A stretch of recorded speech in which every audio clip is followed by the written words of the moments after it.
आज के हमारे अध्याय में मानव भूगोल की विचारधाराओं के अंतर्गत हम नवनीतिवाद या नवनिश्चयवाद का अध्ययन करेंगे।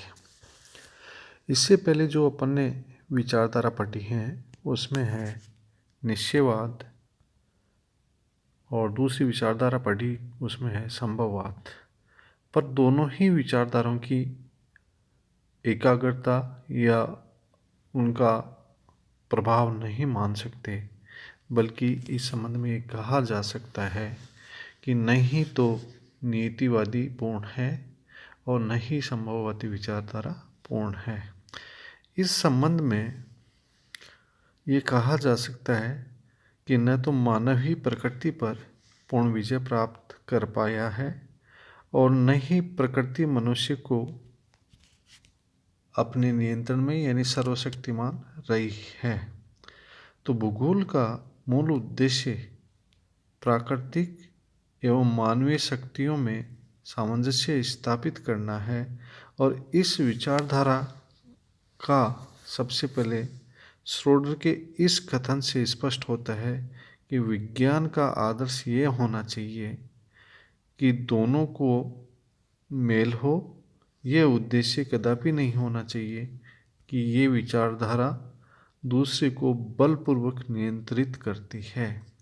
मानव भूगोल का सिद्धांत न तो प्रकृति की विजय है और न ही उसकी अधीनता, परंतु उसके साथ सहयोग से आता है। तो इस प्रकार इन दोनों ही बातों को यानी श्रोडर के जो वक्तव्य हैं उनके आधार पर एक हम इस प्रकार कह सकते हैं कि एक नवीन विचारधारा आती है जिसका नाम है नवनीतिवाद अथवा नवनिश्चयवाद। नवनिश्चयवाद का प्रतिपादन यदि हम देखें तो नवनिश्चयवाद का प्रतिपादन सर्वप्रथम ग्रिफिथ टेलर ने किया था और ग्रिफिथ टेलर ने इस विचारधारा का प्रतिपादन कर इसको रुको और जाओ नीतिवाद के नाम से कहा। गो एंड स्टॉप यानी स्टॉप एंड गो डिटर्मिनिज्म के नाम से कहा है। तो इस प्रकार एक नवीन विचारधारा आती है और ये विचारधारा इस प्रकार की है जिसमें ये कहता है कि पहले देखो और फिर उसके बाद में जाओ। यानी ग्रिफिथ टेलर के अनुसार इसके अंतर्गत मनुष्य न तो प्रकृति का दास है और न ही वह उसका स्वामी और न ही मानव के कार्य करने की क्षमता असीमित है, बल्कि इस विचारधारा के अंतर्गत जो बात सामने आती है वह यह है कि मानव और प्रकृति में निरंतर पारस्परिक क्रिया और प्रतिक्रिया होती रहती है, जिसके फलस्वरूप मनुष्य का जीवन भूतल पर सफलतापूर्वक चल पाता है। टेलर के अनुसार जो विचार व्यक्त किए हैं उसमें संभववादी सिद्धांत के प्रधान समर्थक कनेडियन प्रेरी में खाद ले जाने के उदाहरण अथवा उत्तरी डेनमार्क में कुछ ऊसर भूमि के उल्लेखनीय विकास से जो मानव नियंत्रण द्वारा संबंधित है, इन प्रदेशों की उपयोगिता को व्यक्त करते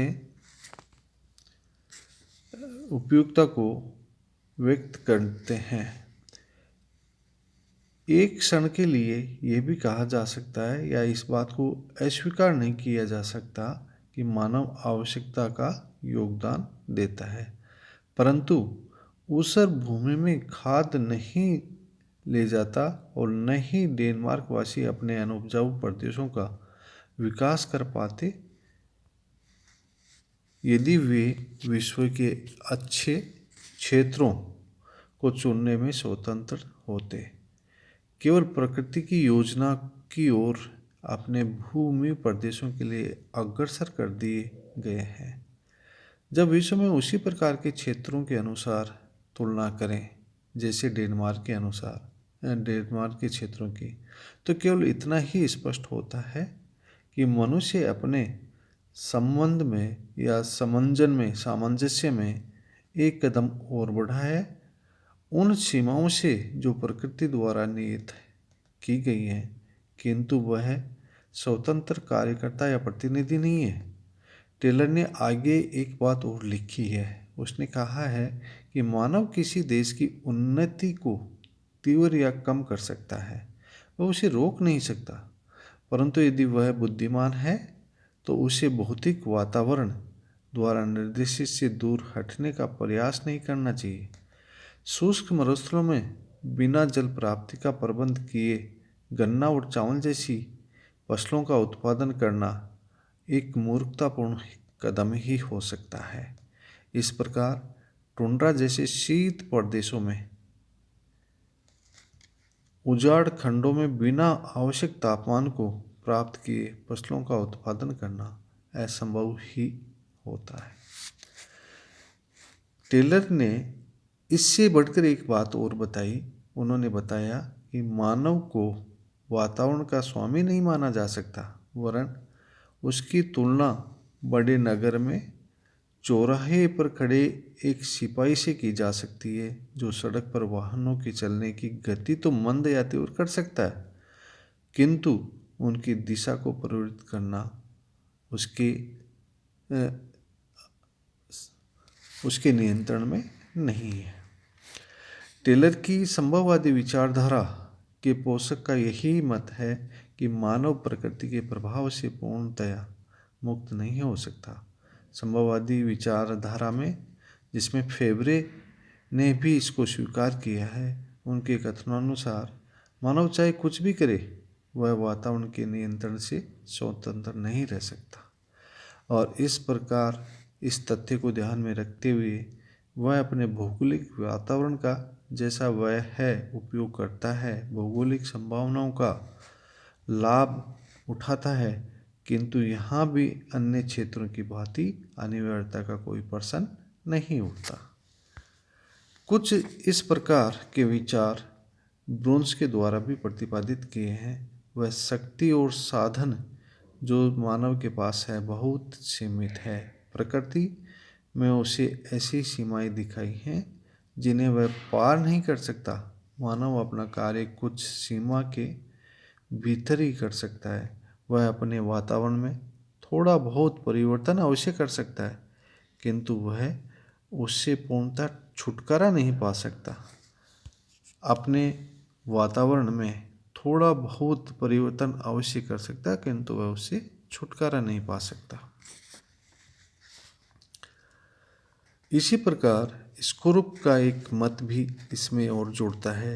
वह है कि उन्होंने कहा है कि विश्व में सबसे मूर्खतापूर्ण बात यह है कि मानव ने प्रकृति पर विजय प्राप्त कर ली है। यह उतना ही हास्यास्पद कथन है जितना यह है कि प्रकृति मानव को नियंत्रित करती है। ये कथन इस प्रकार होना चाहिए था कि मानव और प्रकृति ने परस्पर सामंजस्य, संबंध अथवा सहयोग से, न कि दोनों में शक्ति का प्रदर्शन अथवा असहयोग है, बल्कि एक दूसरे का सामंजस्य स्थापित है। इसी प्रकार नियतिवादी विचारधारा में मार्टिन आते हैं, और मार्टिन भी ये बात बताते हैं कि निश्चयवाद का एक अन्य ढंग से अध्ययन भी किया जा सकता है, और वो है समस्या का कारण और प्रभाव, जो कि प्रत्येक विज्ञान की कुंजी है, द्वारा समझने की चेष्टा की है। वे कहते हैं कि मानव भूगोल में निश्चयवाद संभव की अपेक्षा कारण तथा प्रभाव की कसौटी पर अधिक ठीक तथा खरा सिद्ध होता है। अतः निश्चयवाद को ही सैद्धांतिक एवं वैज्ञानिक दृष्टि से मान्यता देने के पक्ष में है। उनका तर्क यह भी है कि प्रत्येक कारण का प्रभाव और प्रत्येक प्रभाव का कोई न कोई कारण होना अनिवार्य है। बहुधा कारण और प्रभाव के बीच में अनेक उपकरण तथा उप प्रभाव होते हैं, और इन्हीं उपकरणों और उप प्रभावों द्वारा संपूर्ण कारण और अंतिम प्रभाव से भी जुड़ा हुआ होता है। अंत में निश्चयवादी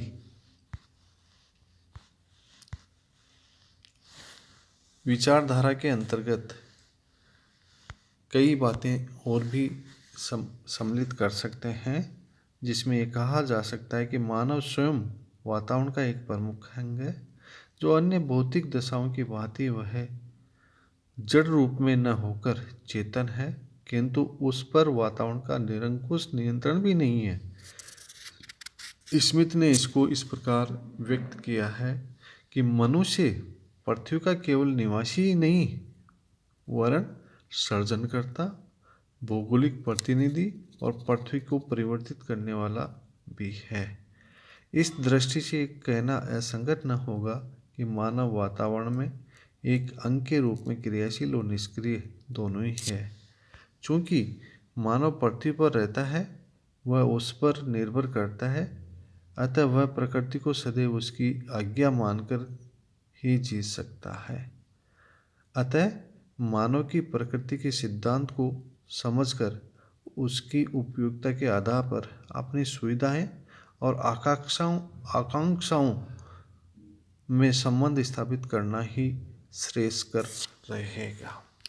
नवनियुक्तिवाद को रुको और जाओ नीतिवाद कहा गया है। इसलिए मानव ट्रैफिक के रूप में देखा गया है। ट्रैफिक को प्रकृति की प्रभाव के रूप में मानव इस प्रभाव को कुछ क्षण के लिए रोक सकता है, परंतु प्रकृति अपने प्रभाव के अनुरूप ही चलती है। जैसे कि उल्टी दिशा में नदी को नहीं मोड़ा जा सकता। इसी प्रकार संभववाद का उदय फ्रांस में हुआ, जहाँ भूमि सर्वथा संपदा युक्त है और सर्वथा संभावनाएं व्याप्त होंगी, परंतु साइबेरियन मरुभूमि और पर्वतीय प्रदेशों की मरुभूमि में संभावनाएं डिक्लाइंड होती हैं, यानी बहुत कम होती हैं, गिरी होती हैं। नवनीतिवादी मानव को प्रकृति का दास नहीं मानता, बल्कि वह कार्यकर्ता, बौद्धिक एवं तकनीकी इकाई माना गया है। प्रकृति को निर्धारित सीमाओं के अंतर्गत ही मानव को कार्य करने का संकेत देती है। टेलर के अनुसार किसी भी वातावरण में उपलब्ध संभावनाएं सीमित नहीं होती, क्योंकि प्रत्येक चयन की कीमत अदा करनी पड़ती है। उदाहरण के लिए कृषि उत्पादन को एक संभावना तथा भूमि क्षरण को कीमत अदा करने के रूप में देखा जा सकता है। इस प्रकार मानव का विकास करने के लिए यह जरूरी है कि जिस प्रकार की संभावनाएं मनुष्य को मिलती हैं, उनके साथ में सामंजस्य स्थापित किया जाए और विकास की इस गति को तभी आगे बढ़ाया जा सकता है जब से एक समझौते का रूप अपनाकर चलते हैं। Thank you.